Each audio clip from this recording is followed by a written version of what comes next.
อีจงคือติมองเสดชอใช้แต่ชินองกูถ้าตลอดใช้เนี่ยนอยอเป็นต้นแต่หมดสิ่งในอย่างมีที่ได้ชั่วเนี่ยของนอจะเล่นที่อดทนสะใจเลยยอว่าเขาดีใจแหละแล้วกูมาต่อถึงชายนอเนี่ยกูชิบเอาดีใจใจนะท่านว่าผู้เป็นเทวดาอย่างมาเกิดมาอยู่น้ำนู่นละ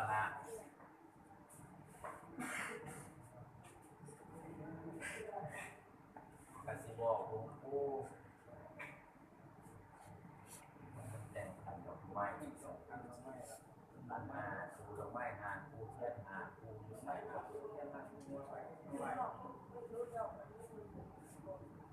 มาตกแต่ง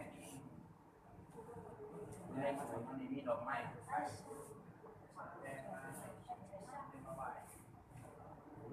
เทียนไม่เนาะไม่เนาะก็จะนั่งรอ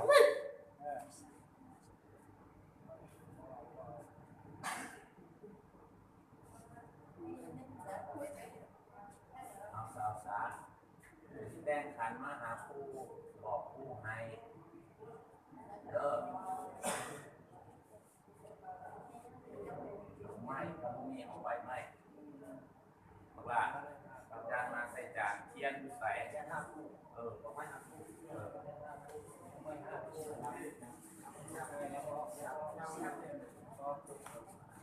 านจะไปแล้วแจ้งทางไว้บอกก็ให้อย่างละ10 บาทย้อยยันบ้านนะย้อนตัวก็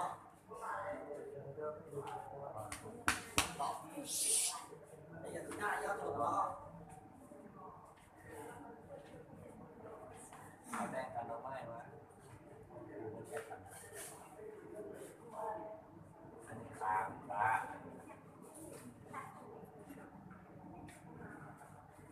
จะแต่งขันสร้างผู้ให้เด้อบอกผู้ให้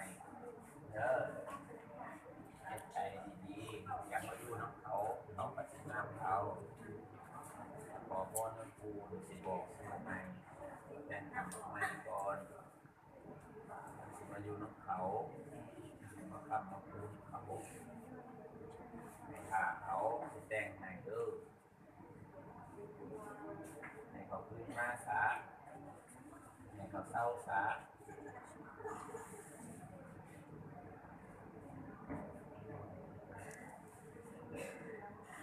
อย่าบ้องเลยดองบ้องอยากกินข้าวอยากกินข้าวบ่ข้าวบ่เจ้าหมากเด็ด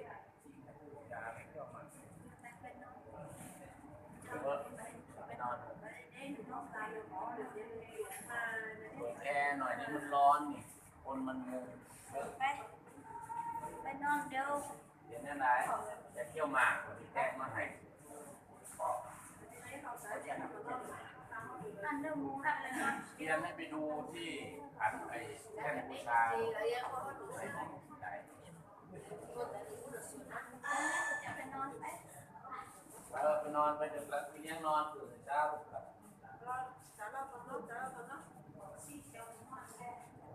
เดี๋ยวเราเรียนไม่เอาเนาะแต่งกันครับเดี๋ยวเราได้เลยกูยกทำไปต้องรับคนที่เรียนแต่เ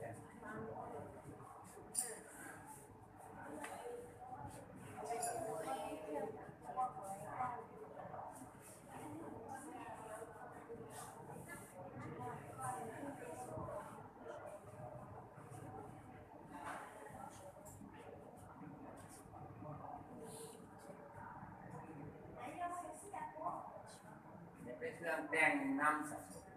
ยังไงไม่เสื้อผ้าไม่น้ำทาน้ำแต่งหน้าอยากได้บ่ได้แต่งให้เด้อ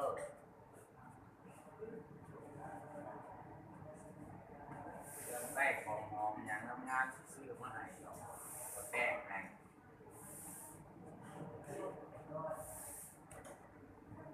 สบายของกูทำสิพวกแก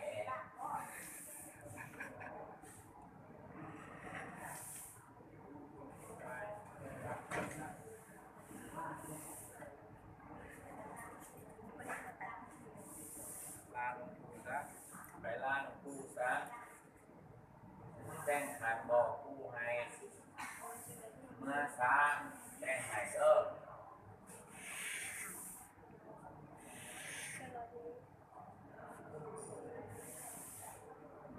ไป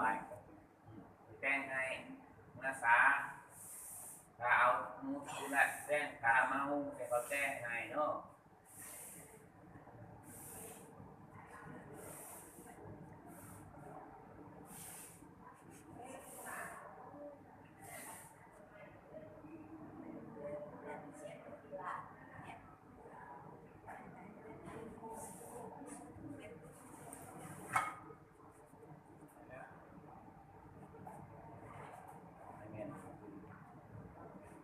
อ๋อนี่ครับนี่ครับแม่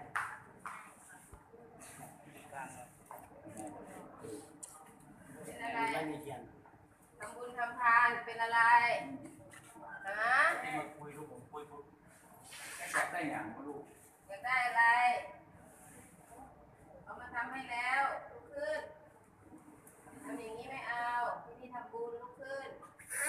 ลุกขึ้นเดี๋ยวนี้ เดี๋ยวพรุ่งนี้ก็ได้แล้ว